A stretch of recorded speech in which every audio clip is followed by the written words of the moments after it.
As the Story Grows, I'm Brian Patton. Today we welcome Philip Wilhelm and León Arend from German nu metal band From Fall to Spring to the podcast.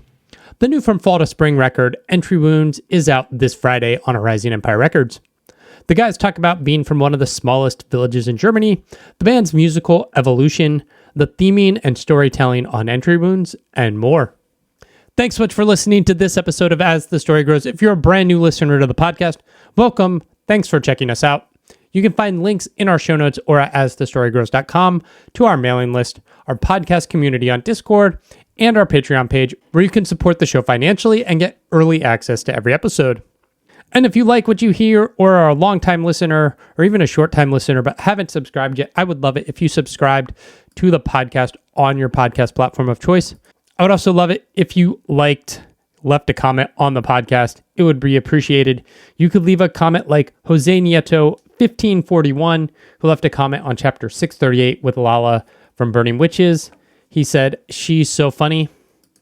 I agree. That conversation was just an absolute riot to have and to edit again, as Lala was just a lot of fun to talk to. We also have a comment from MFJHE, who commented on chapter 615 with Camille from Novelist. Said, "Excellent interview. I discovered Novelist through the RT Concert Warm-Up Hellfest 2025. I was immediately impressed.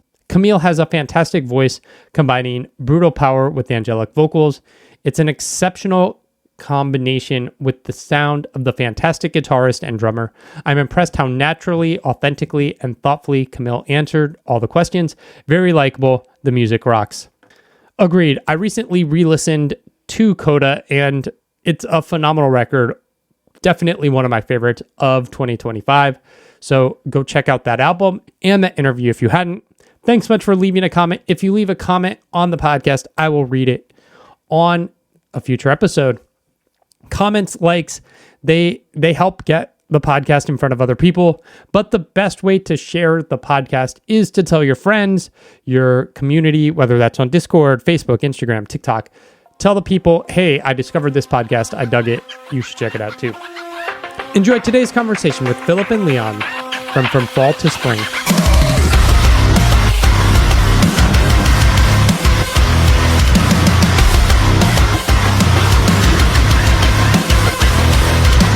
Can't get enough, get too deep to stitch it up, but the pain is so addictive at the top. I'm not even close to reaching what I want, but your love, this is gonna hurt a little, but it must. Nothing can satisfy me but the flame and fire, broken and sleep deprived, wonder how I'm still alive.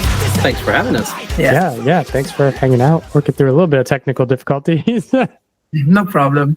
You guys, man, I always do this. I look up the pronunciation of a European city far too early, and then I forget it. Let's go. What? you want to hear it? Yeah, sure. Neunkirchen? So close. Close, So yes. It's Neunkirchen. Kirchen. Okay. All right. But almost. Almost. This year for the school year, we have a exchange student from Germany living with us, and she just likes to laugh at us trying to pronounce the German cities. I get it. It brings great joy to her. German, especially German city names, are all over the place, so Yeah. it'd be good. Yeah. My daughter was like, I should learn German. And she was like, no, you shouldn't. No, don't learn it. It's too hard. It's not a good language to learn. Good to know, but it's not good to learn. Yeah. Is that where you guys currently are? Close Roughly? to Neunkirchen, I think. Yeah, we're at the rehearsal space right now. Okay. After the interview, we're gonna go make some music. Nice. Yes. Nice. Is that where you guys grew up? Who? Is that where you grew up? Oh, yeah. Now it's working. Pretty much, yeah, like around Neunkirchen, in like the suburbs, little villages around. Yeah. That's also where we got to know each other on school in Neunkirchen. Okay. And yeah, been making music ever since. Yeah. What got each of you into music?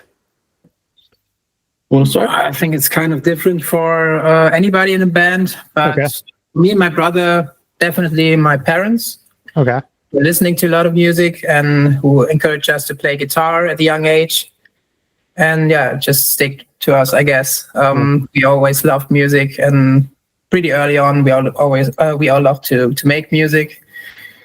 Yeah, and when we hit I think 5th grade, we all tried to find some like-minded individuals to do this music, and yeah, that's where we met our drummer, and later on we met León and the other guys. Nice. So yeah, pretty early on, we knew what we wanted. Yeah, same for me. I did like start to learn an instrument pretty late. Okay.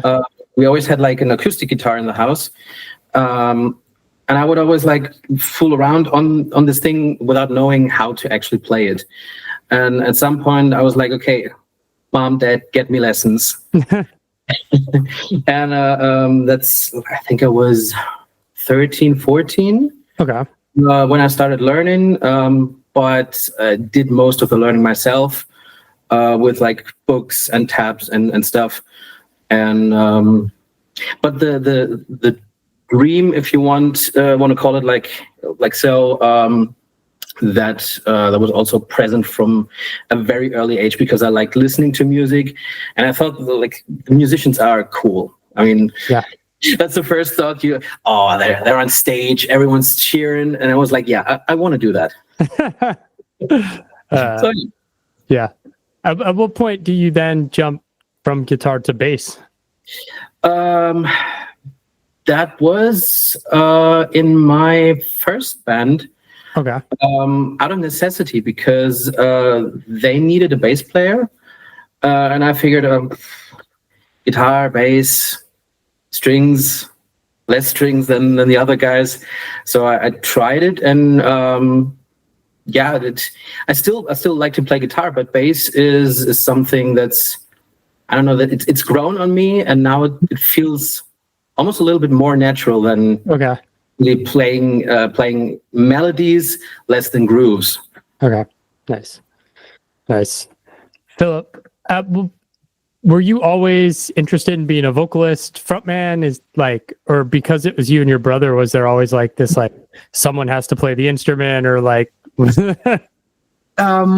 That's a good question. I don't know. I started with playing the guitar, my brother too. So singing, I always loved to sing, but not like, I didn't think I was good at it. Yeah. And yeah, at some point we founded the band. We wrote some songs, all instrumental at first, and somebody needed to sing. Yeah. We were three guys at the time. So my brother, I, and our drummer, Benedict. And yeah, he has his hands full with playing the drums. And we didn't have a good mic, so one of us should sing, and I was the first to pick it up. And yeah, it's literally that. The rest is history. I was really bad at first. Something I'd like to share with people is first time we played for our mother, who was picking us up that day, because we were like 13. And we played her the song that we wrote that day. And the first thing she said, and I was singing and playing guitar. Lucas was playing guitar and Benedict was playing the drums. And the first thing she said was, "Oh, that's so cool, but maybe your brother should try to sing." Now we ended up both singing. So yeah. That's funny. When you guys are younger in your teenage years, what are bands or artists that are influential to you, and I guess especially when it comes to heavy music, that kind of influenced what you wanted to do musically? Well, the first CD that I ever got that wasn't like children's music, like the, I don't know, cartoon characters singing their stuff, was a Bryan Adams album. Okay. It was Room Service. And I listened to that album like all the time. And that was the first time that I felt, okay, music can be something more than like, I like you, you like me, and that stuff. But that's not really heavy music. So it took a while, and I got to Nickelback. Still love them today. I can't see how anyone would like hate on them, but that's another topic. And from like Nickelback, I made a pretty drastic jump to briefly Metallica, and then As I Lay Dying, and then it was all downhill from there. Yeah. And my way was a little bit different. The first album, I think, which was in kids' music and stuff, was Greatest Hits from Queen, which I got from my parents. Great album, still. I listen to this still quite a lot. And we made music at first, but it wasn't metal. It was like we had my brother and I. We played like blues guitar, so it had like bluesy stuff and was like rock or punk rock, as I think everybody is starting. And the first album that really got me was Hyper Theory and Meteora, because I got them at the same time, a little bit late from a friend, and he gave me a burned CD with the stuff. And I listened to that on a drive. We had like a 10-hour drive to a vacation in France, and I listened to that album the whole time. Yes.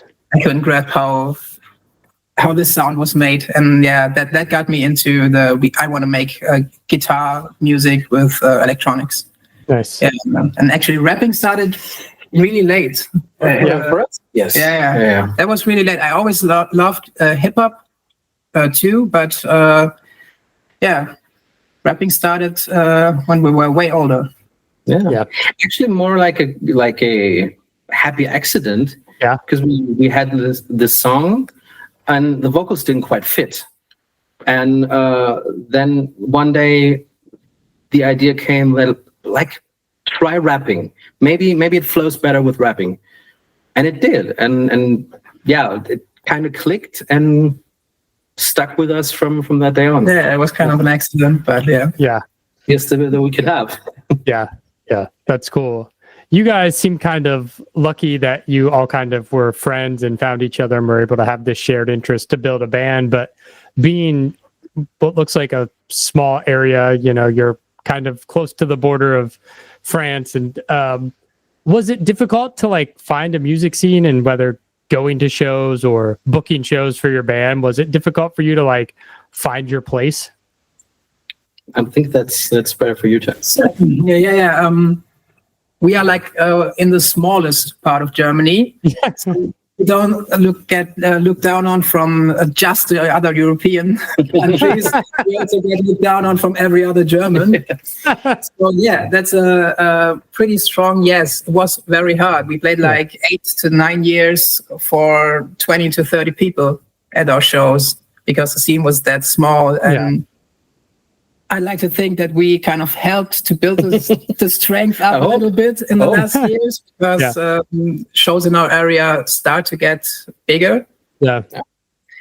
But it was really hard. And to every band out there, don't get discouraged. It's hard for everybody. Everybody's suffering. You have to pull through. Yep. What was the inspiration for the band name? Also, great question, which comes every time. So I got a really good answer on that one. We had an influential phase from the months September to April in 1 year, early on in our band history, and this was a time where we put in some electronics. We keyboarder, and we wanted to work on our stuff, and we had Linkin Park in our minds, mixed with Breaking Benjamin and stuff at this time. And since we wanted to have a cool name, and I was a big fan of From First to Last, we ended on From Fall to Spring. It just stuck. Now we're stuck with a name that most people can't even pronounce. Yeah, in Germany it's hard. So that's why we're so happy to cross the border finally. Oh man, that's funny. I'm curious about kind of singing in English versus speaking in English, and if there are differences you approach to each, because when I listen to the records, there's nothing accented or German sounding about. It's so good to hear. Thank you. Thank you. I think I know where you're going with this. It's harder, I think, in the conversation right now. I guess we're trying, but it's hard to get the German out of us. Yeah. In singing, it's easier for me to pronounce stuff more natural or better sounding or more natural sounding. But I think that's I listen to a lot of American music, a lot of British music. And yeah, I think that's muscle memory from singing all those songs with the same words, because everybody's using the same I think words. it's also kind of in a conversation you constantly have to think, what am I going to say? Yeah, when you're singing your songs, the lyrics are at some point they're fixed. Yeah. And you can learn the pronunciation, and I mean that too. it helps with getting back to like certain words. Okay, how am I going to do the flow here? How am I going to do the pronunciation? Whereas when you're talking to someone, you could be caught completely off guard because someone answers in a way you didn't expect, and then you're like, okay, what was I going to say? And then the thought process starts, and then you stumble over your own words, and that's what's happening right now. And yeah, yeah, that's a great answer of like, yeah, the lyrics are fixed and it just is what it is. Where conversation, you have like two languages firing off in your head and trying to translate idioms or words you might not go one for one. Yeah. After a couple of like demos, EPs, you guys signed with A Rising Empire. How'd you end up with them? They're big in Germany for smaller artists. Yeah. They give a lot of chances to smaller artists, which is great. And there are not so much labels in Germany, which made sense. So we wanted to have a label with some reach. Major ones didn't want us back then. So we settled with The Rising. And still lost in the chaos. I'm caught up in my never-ending mind games turning fatal. I sound insane, but I'm still defending what is left of myself. Let me out of this cell. Lost in my head, thoughts of regret. Sick of being alone and detached. Won't you save me? Face down on the pavement. Take the pain away. I feel okay to admit that when I listened to Rise, I did not like it. And listening to Rise again this morning, I think because you mentioned the Linkin Park influence, it feels very like a band that likes Linkin Park to me. And by the time Linkin Park came around, I was not a fan. And I tried to listen to that record like last year, well, the first record, and I was like, this is still not for me. But listening to the new record, it's interesting because the sound of the band is very similar, but it seems like you've evolved and shed that like Linkin Park of it all off of it to experiment in different ways. Was there a different approach to writing this new record? Definitely. To get you a perspective on Rise, Rise was made during a time where we were all over the place, not only with the music, but also with our lives. So it was a lot of ideas coming in.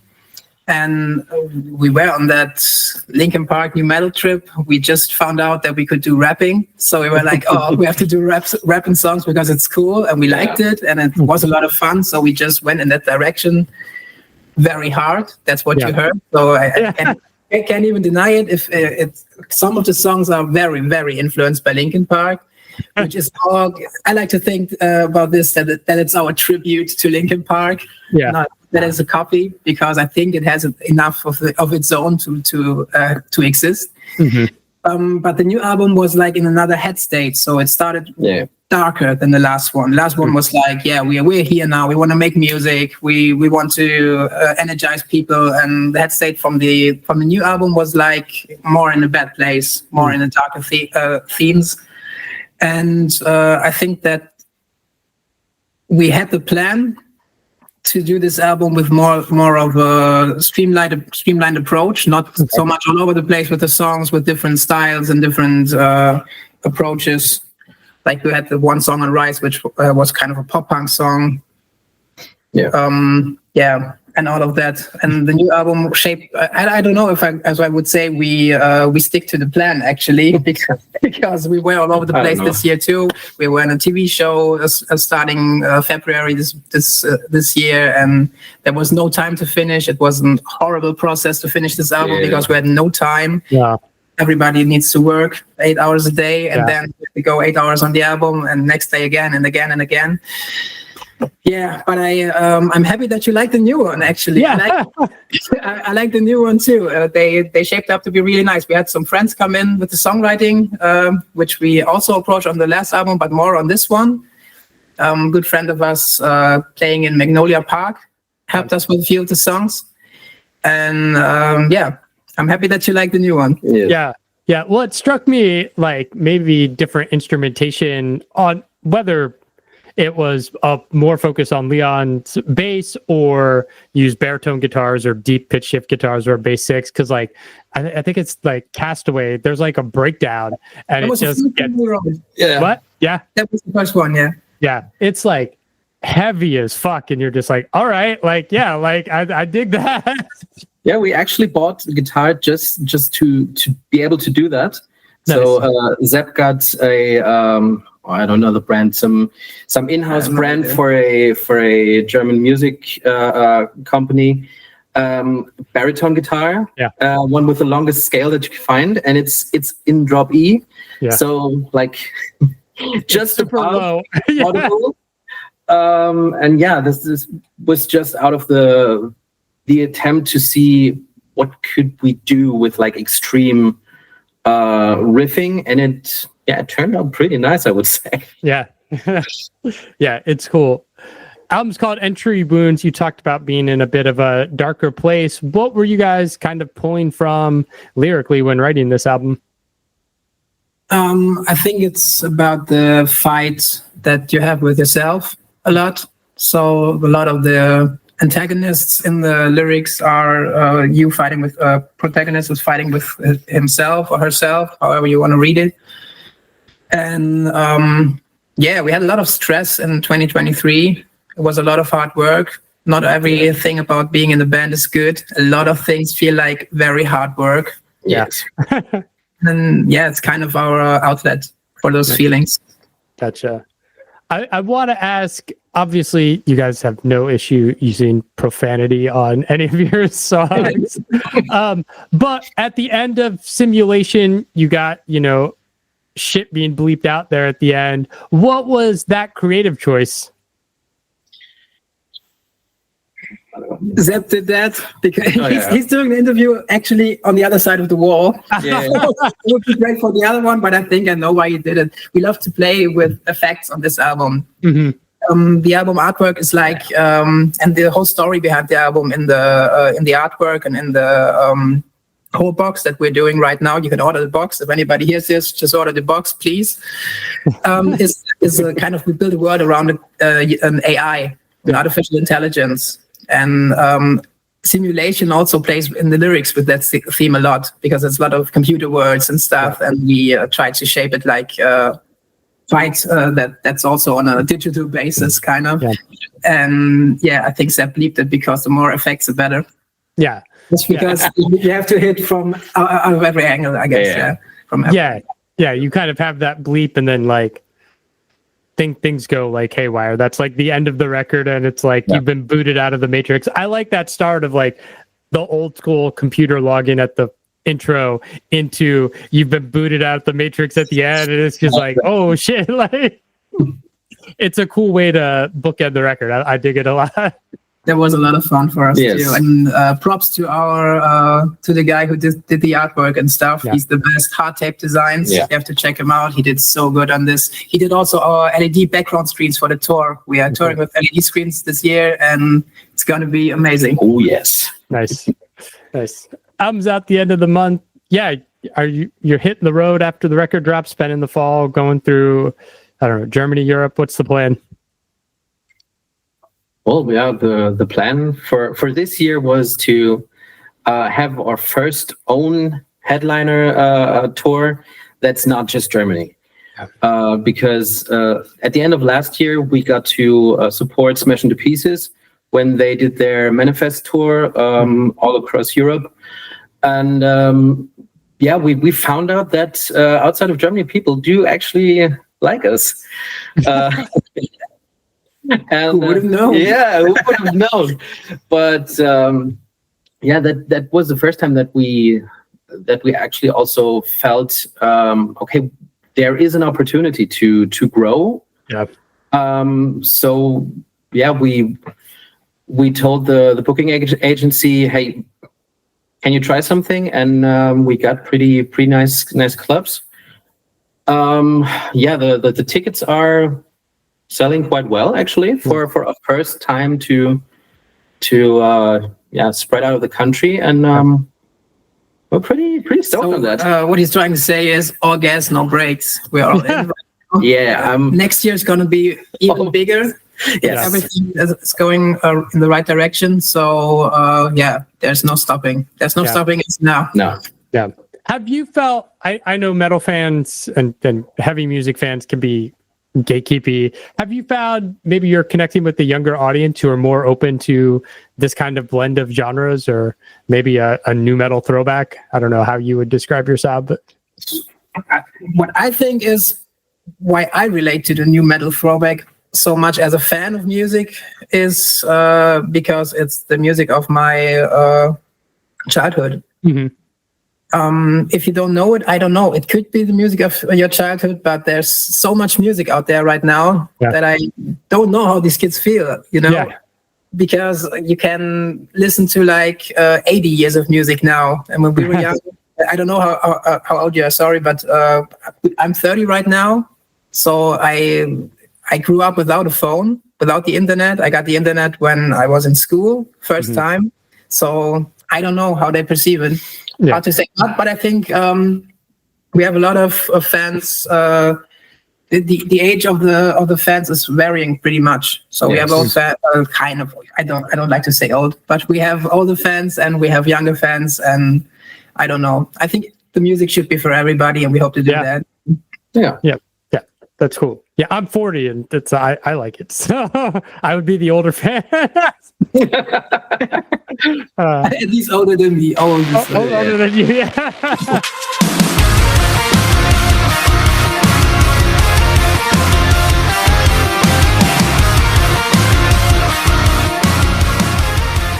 It's been a lot of hard work for us, but we are very stoked to be finally able to release it. And buy it, stream it, listen to it somewhere, wherever. And we hope to be able to hit the road, maybe over the pond sometime soon. We hope to end this album is better live than it is.